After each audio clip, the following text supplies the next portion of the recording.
역대하 24장 17절에서 27절까지 말씀을 살펴보도록 하겠습니다. 제사장 여호야다가 나이가 많고 늙어서 죽자 요아스는 유다 방백들의 유혹에 넘어가 여호와의 전을 버리고 아세라 목상과 우상을 섬기는 죄를 범합니다. 하나님께서 여호야다의 아들 스가랴를 보내 경고하셨지만 스가랴 선지자를 성전뜰에서 돌로 쳐 죽입니다. 남유다에 대한 하나님의 징벌로서 아람의 공격을 받게 되고 요아스는 전장에서 부상을 당한 후에 신복들의 반역으로 시해됩니다. 17절과 18절은 요아스의 배역입니다. 대제사장자 고모부인 여호야다가 살아있는 동안에는 요아스가 여호와 보시기에 정직하게 행하였습니다. 여호야다와 요아스는 온 백성으로 하여금 여호와의 백성으로 살겠다는 언약을 체결하였고 유다 전역에 아달랴의 통치로 인해 만연하던 우상을 척결하였습니다. 모세와 다윗이 정한 율법과 규례를 따라 제사장과 레위인과 문지기를 세웠으며 헌금함을 설치하며 징수 방식 개선과 공정한 절차를 마련하는 등 실질적인 개혁을 이끌었습니다.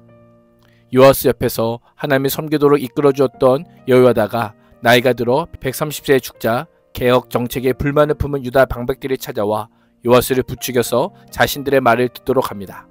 17절에 말을 듣고라고 하는 표현은 주의를 기울여 듣고 순종하는 것을 가리킵니다. 요아스는 하나님의 대적하는 자들의 말을 아무런 비판 의식 없이 들을 뿐 아니라 순종하였습니다. 그 결과 공들여 수리했던 하나님의 성전을 버립니다. 성전을 버렸다는 것은 여호와를 버렸다는 의미입니다. 왕으로 즉위하여 여호와의 전을 수리하는 데 온 힘을 다했던 요아스이지만 이제 스스로 그 성전을 버리는 죄악의 길에 서 있습니다. 여호와를 버리고 아세라와 우상을 섬기기 시작했던 것입니다. 이 모습이 어떻게 보이십니까? 아니 어떻게 그럴 수 있지라고 생각할 수 있습니다. 자신의 스승이자 지도자였던 자가 눈앞에서 사라지자 요아스의 신앙에 속절없이 무너지고 말았던 것입니다. 요아스는 하나님을 향한 순종과 신실한 믿음을 가졌지만 여호와의 지도 안에서만 이루어지는 신앙이었던 것입니다. 스스로의 힘으로는 설 정도의 하나님과 친밀한 관계를 맺지 못했던 것입니다. 신앙적으로 성숙한 자의 인도와 조언을 구하는 것은 좋지만 더 중요한 것은 본인 스스로 하나님 앞에 서는 것입니다.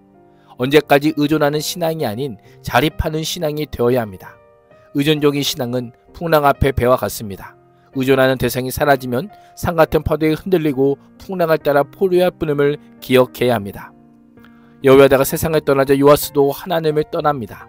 18절 하반절은 그 죄로 말미암아 진노가 유다와 예루살렘에 임하니라 라고 말씀합니다. 요아스가 우상숭배의 독주를 마시자 그 영향력을 매우 신속하게 퍼져 백성들도 우상숭배의 죄악에 동참하게 됩니다.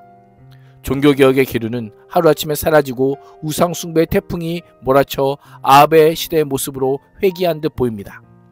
19절에서 22절은 스가랴를 통한 하나님의 경고입니다. 왕과 백성의 우상숭배로 인해 하나님의 진노가 유다와 예루살렘에 선포되었습니다. 그러나 하나님께서는 심판하시기 전에 긍휼을 베푸십니다. 선지자를 보내 경고하십니다. 범죄할지라도 회개하여 하나님께 돌아올 수 있는 기회를 주시며 하나님의 인내와 자비가 무엇인지를 보여주고 계십니다. 그러나 듣지 않습니다. 19절에 듣지 아니하니라 라고 하는 표현은 듣지 않으려고 완강하게 버티다 라고 하는 의미입니다. 선지자들의 계속되는 경고의 말씀을 통해 촉구하셨지만 그 경고에 귀를 기울이지 않았던 것입니다. 묵살해 버린 것입니다. 하나님께서 경고하셨으나 듣지 않는 모습은 유다 방백들의 아첨하는 말에 귀 기울이며 순종하는 모습과는 큰 대조를 이루며 그들이 얼마나 완악한지를 잘 보여주고 있습니다. 성령의 감동으로 스가랴는 그들이 여호와의 명령을 거역했음을 지적하고 불순종의 결과 형통하지 못할 것임을 경고합니다. 그들이 하나님을 버렸으므로 하나님도 그들을 버리실 것이다 라고 합니다. 회개라는 세미한 음성이 들렸지만 이미 우상에 빼앗긴 그들의 마음은 돌이키기는커녕 왕과 함께 깨하여 제사장 여호야다를 스가랴 선지자를 하나님의 전뜰 안에서 돌로 쳐 죽입니다. 여호야다와 그의 아내는 요아스의 목숨을 구해줄 뿐 아니라 지금까지 양육하고 지도했지만 요아스는 그들의 자손을 죽이며 은혜를 원수로 갚습니다. 그것도 성전에서 자신이 숨어있던 곳이고 기름 부음을 받고 왕이 된 곳에서 끔찍한 악행을 저지릅니다. 이것은 인간의 사악함과 무자비, 잔인함이 어떠한지를 그대로 우리에게 보여주고 있습니다. 스가랴 선지자는 죽을 때에 여호와는 감찰하시고 신원하여 주옵소라고 간구합니다. 직역하면 여호와께서 주목해 보실 것이다. 그리고 그는 추적하실 것이다 라고는 의미입니다. 스가랴는 자신의 죽음을 점검해 주시기를 간구할 뿐 아니라 여호와를 버린 요아스를 추적하여 벌하시기를 기도하고 있습니다. 그렇습니다. 우리는 결코 하나님의 눈을 피할 수 없습니다. 아무리 깊이 감추인 죄악도 하나님 앞에선 밝히 드러날 수밖에 없습니다. 성전에 설린 선지자의 의로운 피를 하나님께서 간과하지 않으십니다. 하나님께서는 스가랴 선지자의 예언처럼 죄를 반드시 추적하여 징계하시는 분임을 잊지 말아야 합니다. 23절에서 26절은 아람 군대를 통한 하나님의 심판입니다. 하나님께서는 스가랴를 죽이는 사악한 짓을 행한 요아스를 징벌하십니다. 해가 바뀔 무렵에 아람 군대가 요아스를 치러 오게 하심으로 유다와 예루살렘을 점령하고 모든 방백들을 죽이고 물건을 노력하여 다메상과 하살에게 바치게 하십니다. 역대기 기자는 유다와 예루살렘의 모든 방백의 죽음을 언급하므로 요아스를 깨어 우상숭배를 이끈 유다 방백들에게 내려진 하나님의 정당한 심판임을 알려주고 있습니다. 아람 군대는 수는 적었지만 숫자에 비해 피해는 매우 컸습니다. 수많은 군사가 죽었고 유다와 예루살렘은 초토화되고 재산을 강탈당했습니다. 24절은 이는 유다 사람들이 그들의 조상들의 하나님 여호와를 버렸습니다라고 분명히 선포하며 하나님을 버린 왕과 백성들을 하나님께서 적들의 손에 넘기신 결과임을 알려주고 있습니다.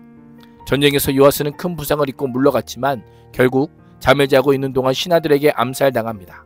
요아스가 백성들과 공모하여 스가랴 선지자를 죽인 것처럼 암살자들이 여호와 아들들을 위해 공모하여 요아스를 죽인 것입니다. 이를 통해 하나님의 심판이 스가랴의 마지막 간구에 대한 하나님의 응답으로 성취됩니다. 왕족이 아닌 제사장이지만 하나님과 다윗 왕조를 위해 충성된 삶을 살았던 제사장 여호야다는 왕실의 묘실에 안장되는 영예를 얻지만 요아스는 왕이지만 그 자격을 박탈당합니다. 역대기 저자는 요아스를 죽인 자들을 언급하므로 하나님께서 기름 부은 왕을 죽인 죄 또한 심판받게 될 것임을 암시하고 있습니다. 27절은 요아스의 통치 종결부입니다. 요아스의 통치 종결부는 하나님의 배반한 왕에 대해 단 한 절로 마무리합니다. 역대기 저자는 성전 수리보다 심판의 책망을 먼저 언급하므로 하나님을 배반한 죄와 그로 인한 심판의 관점에서 요아스를 평가합니다. 요아스는 끝내 하나님께 돌아오지 않고 죽임을 맞게 되지만 하나님께서는 아마샤를 왕위에 오르게 하심으로 다윗 언약을 변함없이 성실하게 이어가십니다. 신앙의 전반전만이 아니라 후반전도 하나님과 교회, 가정과 이웃에 대해 선을 행하는 믿음의 사람이 될 수 있기를 주님의 이름으로 축복합니다. 기도하겠습니다. 하나님, 인생의 전반전은 물론 후반전도 계속하여 하나님을 바라보게 하시고 하나님과 교회와 가정, 이웃에게 선을 행하는 하나님의 사람이 되게 하여 주옵소서. 예수님의 이름으로 기도합니다. 아멘.